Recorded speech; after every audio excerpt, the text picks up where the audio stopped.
ত্রিপুরাতে জেলা পরিষদের আসন রয়েছে ১১৬। সেই ১১৬টি আসনের এই ফলাফল চলে এসেছে। তার মধ্য হইতে বেশিরভাগ আসন যে দল বর্তমানে সরকারে রয়েছে অর্থাৎ বিজেপি দল জয়ী হয়েছে।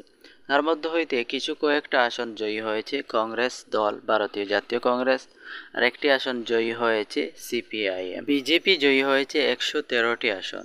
কংগ্রেস, ভারতীয় জাতীয় কংগ্রেস পার্টি জয়ী হয়েছে 2টি আসন।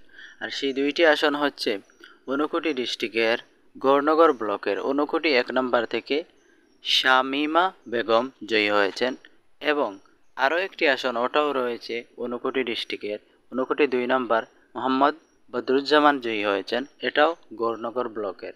কংগ্রেসের এখানে 2 জন প্রার্থী জেলা পরিষদের জয়ী হয়েছেন। তার সাথে সাথে সিপিআইএম এর একজন ক্যান্ডিডেট জেলা পরিষদ জয়ী হয়েছেন। ওই ক্যান্ডিডেট হচ্ছেন গৌরনগর ব্লকের ঊনকোটি 3 নম্বর থেকে জয়ী হয়েছেন নন্দিতা মালাকার। এটাও ঊনকোটি ডিস্ট্রিক্টের মধ্যে, যেটা সিপিআইএম পার্টি জয়ী হয়েছে একটি জেলা পরিষদ আসন।